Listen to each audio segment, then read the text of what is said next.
안녕하십니까. 저는 법무법인 화온의 대표 변호사 천재필이라고 합니다. 고등학교는 일반 인문계 고등학교를 다녔고요. 성적은 상위권이었던 것 같습니다. 제가 2005년도에 한양대학교 법학과를 입학하게 되었습니다.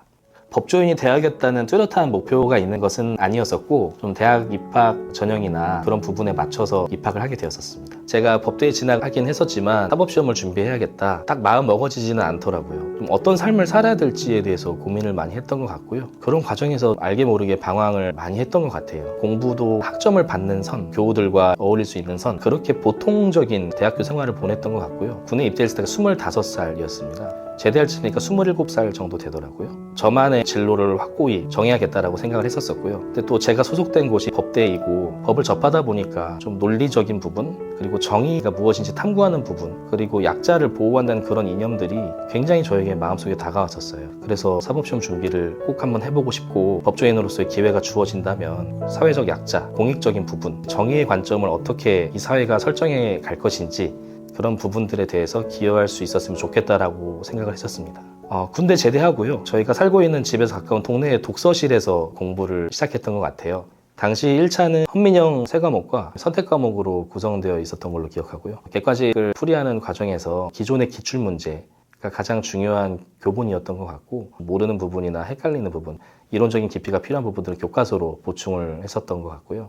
그 문제를 풀 때 시험장에서의 시간이 한정적이기 때문에 빠른 시간 안에 핵심, 정답을 찾기 위한 노력들도 곁들였던 것 같습니다. 연도별 기출문제를 직접 시간을 재서 푸는 그런 것들도 반복을 했었어요. 군대 제대하고 나서 적지 않은 나이였고, 이미 로스쿨이 생겼던 걸로 기억을 하는데, 로스쿨을 가지 않고 사법시험을 준비를 한다고 하는 것은 저에게 큰 도전이었고요. 더욱 절박하게 제대로 된 정신으로 준비를 해야 된다고 생각을 했었어요. 20대 초중반에 방황을 한 경험이 있었기 때문에, 그래서 좀 더 다른 사람들보다 늦었다라고 생각을 했었습니다. 이 시험을 준비함에 있어서는 내가 흐트러짐이 없어야 되고, 정말 나의 전력을 다해서 준비를 해야겠구나 라고 생각하게 됐었습니다. 2012년도 1차 시험에 응시하게 됐고요. 그래도 그동안에 열심히 집중해서 준비를 했던 것이 주요했어서 그때 바로 1차 시험을 통과하게 되었었습니다. 주관식으로 서술해야 되는 2차 시험이라는 커다란 산이 있었어요. 기쁨은 잠시 얻고 더욱 큰 시험을 준비해야 된다는 생각에 부담감도 많이 있었습니다. 첫 번째 2차 시험을 공부할 때 어떤 교재를 봐야 하는지, 또 그것을 어떻게 정리를 해야 하는지, 답안지는 몇 번 정도 연습을 하는 게 좋은지, 모든 것이 혼란스러웠었고, 그 기준을 잡기가 저로서는 무척 힘들었었어요. 2차 공부에 대한 공부법을 많이 찾으려고 방황을 했었던 것 같아요. 생각보다 그게 쉽게 정리가 되진 않더라고요. 그게 공부량이 기본적으로 뒷받침이 많이 된 상태에서 자기만의 방식이 나타나는 거라고 생각을 하는데, 이것저것 정신없이 2차 시험을 처음 접하다 보니까 그런 부분까지 정리되기는 저로서는 어려웠던 것 같습니다. 2012년 여름에 초시를 보게 되었고요. 시험장에 가서는 시험장 분위기라든지 이 문제 유형은 어떤지 등등을 배울 수 있는 기회였다고 생각을 합니다. 시험에 합격할 거라고는 전혀 생각하지 않았었고요. 그때 공부량이 방황의 결과로 인해서 부족한 상태였던 것 같아요. 2차 초시에 대한 결과는 당연히 좋지 않았고요. 그 결과를 보면서 더 집중적으로 정말 열심히 공부를 제대로 해야겠다, 경각심을 일깨워 줬던 것 같습니다.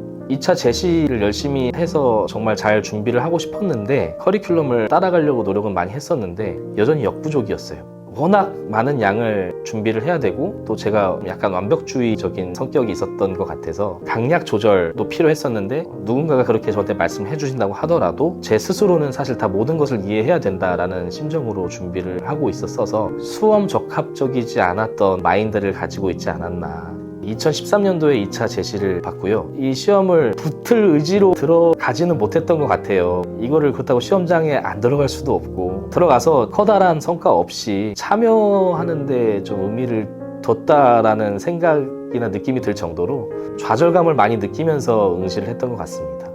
2013년도 제시 결과를 받아보게 되었고요. 당연히 제가 열심히 노력하지 못한 만큼의 결과를 받았기 때문에 이건 수긍할 수밖에 없었어요.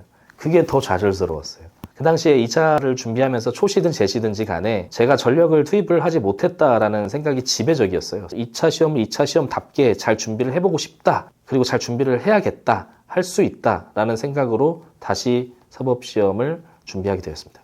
당시 제가 30대 언저리의 나이였는데요. 나이는 든 편이고 경제적인 능력은 없는 상태이지 않습니까? 저로서도 부담이 되는 상태이긴 했었지만, 다행히도 우리 부모님께서, 저희 부모님께서 저를 신뢰해 주시고 끝까지 시험을 치를 수 있도록 지원을 해주셨기 때문에 이 시험에 응시를 계속 할 수 있었습니다.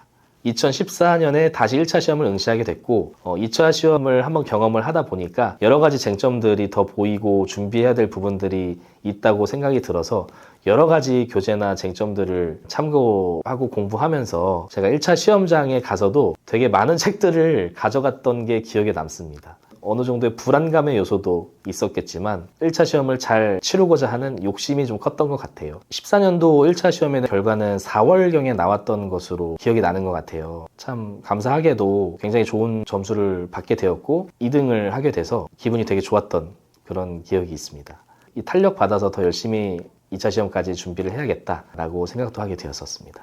30대는 한양대 고시반에서 공부도 했었었고 신림동에서도 공부를 했었던 것으로 기억을 하고 있어요. 여전히 공부가 누적이 돼서 쌓인다라는 느낌보다는 정리가 안 되고 이 핵심을 관통하지 못하고 있으며 시간이 하루하루 흘러가는 것이 굉장히 안타까웠고요. 공부를 열심히 해야 되고 답안지를 정말 잘 현출시켜서 작성을 해야 되는 연습도 하고 있어야 되는데 그런 부분들이 전반적으로 여전히 다 미비하고 미흡한 거예요.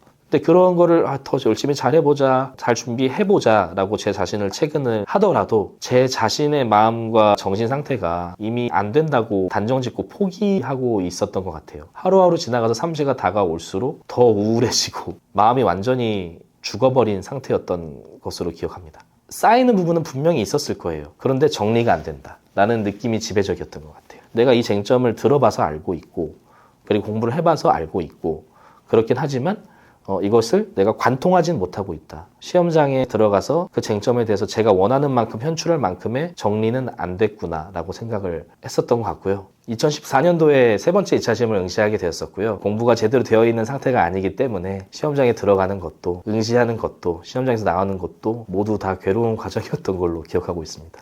불합격이 당연시되는 상황에서의 시험을 응시한다는 경험을 하는 것은 정말 고통스러운 경험이었고요. 힘을 내려고 했던 거는 마지막인 4시가 있었으니까 그 기회는 잘 살려야겠다라는 생각은 있었기 때문에 시험장에 들어가서 응시는 해야 된다라고 생각을 하게 됐고 방황은 많이 했지만 조금씩은 쌓여 있었던 부분은 있었기 때문에 다시 힘내서 정신 차려서 마지막 기회를 살리면은 잘 볼 수 있을 것이다. 그리고 잘 봤으면 좋겠다라는 희망으로 버텼던 것 같습니다.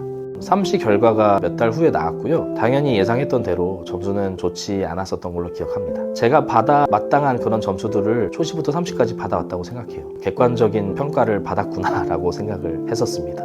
네 번째 시험을 준비하는 과정에서는 주로 한양대학교 고시반에서 공부를 했던 경험들이 기억이 나고요. 이 시험에서 떨어지고 나면은 더 이상 이 시험은 치지 않겠다. 이제 그런 각오가 좀 생기더라고요. 정말 절벽 위에 놓인 심정으로 정말 마지막 나의 전력을 시험해 볼 수 있는 그런 시험이라는 각오로 강력한 의지를 가지고 해나가야겠다라고 생각을 하고 있었습니다. 제가 방황하고 힘들어했던 시기도 있었는데 제가 끈을 놓고 있지는 않았었거든요.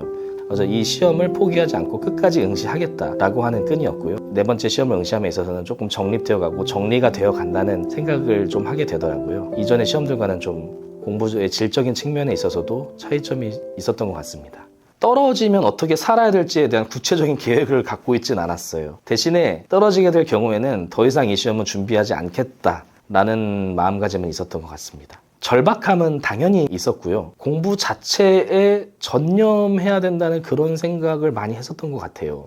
이런 마인드는 만약에 저의 마음 상태에서 제 시대에 나타났었더라고 하면은 그때도 공부를 더 열심히 할 수 있었을 것 같거든요. 그런데 저에게는 그 시기가 네 번째 시험이었었던 것 같고 그 앞선 방황의 모든 포인트와 그런 힘듦의 과정들이 이 4시를 준비하게 하는 제대로 시험 공부에 전념하게 하는 겪어야만 하는 어떻게 보면은 저의 성격상 그리고 제가 타고난 기질상 안 겪고 지나칠 수는 없는 그런 순간과 과정들이었던 것 같아요. 그래서 힘든 과정과 시행착오를 충분히 겪었기 때문에 네 번째 시험에 있어서는 정말 열심히 좀 시행착오도 많이 없이 준비를 잘 해나갈 수 있었던 것으로 생각이 됩니다. 2015년도에 네 번째 시험을 치를 수 있게 됐고요. 그 전날에 그 다음날에 시험 볼 과목을 미리 다 1회독씩은 하고 들어가면 가장 이상적인 모습이 된다고들 하더라고요. 진도에 맞춰서 시험 과정에 임하려고 정말 노력을 많이 했고요. 잠도 극단적으로 많이 줄였던 것 같고 민법 시험이었던 걸로 기억을 하는데 그게 가장 마지막 날에 치렀던 시험입니다. 조금은 홀가분한 느낌이 들었었어요. 이제 끝났구나. 나는 최선을 다했다. 결과에 대한 장담이나 비관 이런 문제가 아니라 제 스스로 저에게 열심히 했다라는 평가를 내릴 수 있는지 그 부분이 좀 기준이었었고 결과는 모를 일이었었습니다. 2015년 가을에 마지막 시험 결과가 나왔고요. 엄청 떨렸던 기억이 나는 것 같아요. 집에 있다가 내 자신을 환기하고 싶다. 밖에 나가서 시험 결과를 확인했던 걸로 기억이 나고 합격한 것을 알게 되었을 때는 너무나 기쁘기도 했지만 참 다행이다. 정말 이제 끝났다. 그리고 그 끝이 좋았다라는 것에 큰 안도감을 느꼈어요. 제가 더 기뻤던 거는 가족분들이나 저를 아껴줬던 와이프나 이제 주변 동료분들, 같이 시험 준비를 하셨던 분들께서 같이 기뻐해주고 제가 그렇게 시험을 통과했다는 게 그분들한테 큰 기쁨일 수 있다는 것 자체가 그냥 그게 감사했어요. 2차 사법시험 합격 후에 제가 수석으로 합격했다는 사실을 알게 되었습니다. 잘 믿기진 않았었고요. 좀 어깨가 많이 무거웠던 것 같아요.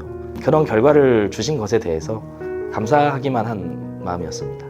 제가 공부했던 과정을 뒤돌아보면은 이 쟁점이나 설명되는 부분들에 대해서 그 의미를 이해를 하려고 많이 노력을 했던 것 같아요. 궁금한 게 있으면은 판례를 원문을 직접 다 찾아본다거나 아니면 다른 책에 서술되어 있는 그런 여러 가지 내용들도 접하고 좀 저의 이해의 폭을 깊게 하려고 한 것이 사법시험을 합격하게 하는 주요한 공부 방법이지 않았나라고 조심스럽게 생각해 봅니다. 사법시험 합격하고 난 이후 사법연수원에 입소하게 되었고요. 그때 어떤 특정한 직역을 선택해야겠다 라는 생각까지 있었던 건 아니라서 공부를 하다가 중립적인 관점에서 판단을 내리는 재판연구원의 직역이 마음에 들어서 재판연구원으로서의 진로를 선택하게 되었습니다. 그래서 처음에는 서울고등법원에 소속된 재판연구원으로서 첫 발을 떼게 되었습니다. 재판연구원은 공무원 신분이고요. 각급 법원에 소속돼서 사건을 실질적으로 검토하는 역할을 합니다. 3년이라는 계약 기간이 있었고요. 그 당시에는 판사로 임관하는 것을 목표로 삼고 있었던 것 같아요. 판사로서 임관이 되려면 재판연구원 기간을 포함해서 7년이라는 법조 경력이 필요했기 때문에 두 번째 진로로서 국선 전담 변호사라는 직업을 선택하였습니다. 제가 국선 전담 변호사로 활동하면서 가졌던 마음가짐은 첫 번째로 억울한 사람은 없게끔 해야 한다. 두 번째로 타인의 아픔에 공감할 줄 알아야 된다.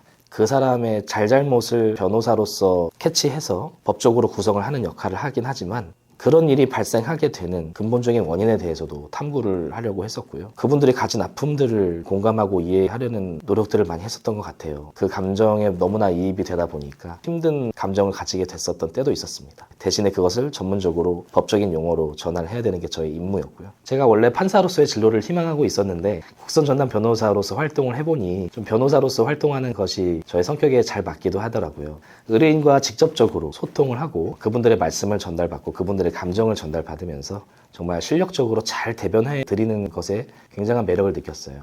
변호사 활동을 하는 것은 이런 장점이 있구나 라고 생각을 하게 됐고요. 2024년 10월에 법무부인 화원을 설립하여 현재 대표 변호사로서 재직 중에 있습니다. 제가 사법시험을 준비하면서 느꼈던 것은 어떤 목표를 이룩하거나 달성함에 있어서는 의지가 가장 중요하다고 생각을 하게 되었습니다. 그런 의지가 뒷받침되었을 때 어려운 순간들을 마주할 때에도 그 순간들을 포기하지 않고 최종적인 목표로 도달하게 하는 경험으로 삼을 수 있습니다. 확고한 의지가 제일 중요했었다고 생각을 하고요. 집중력과 성실성을 뒷받침하려 했던 것도 주요했던 것 같습니다. 앞으로는 저를 위해 기도해 주시고 늘 저를 사랑해 주시는 가족분들과 저의 배우자에게 더 큰 사랑을 드리고 싶어요. 제 이름이 도울 필자를 쓰고 있습니다. 조금이라도 제가 주변 사람들과 이 사회에 도움이 되는 역할을 할 수 있다면 너무나 기쁠 것 같습니다.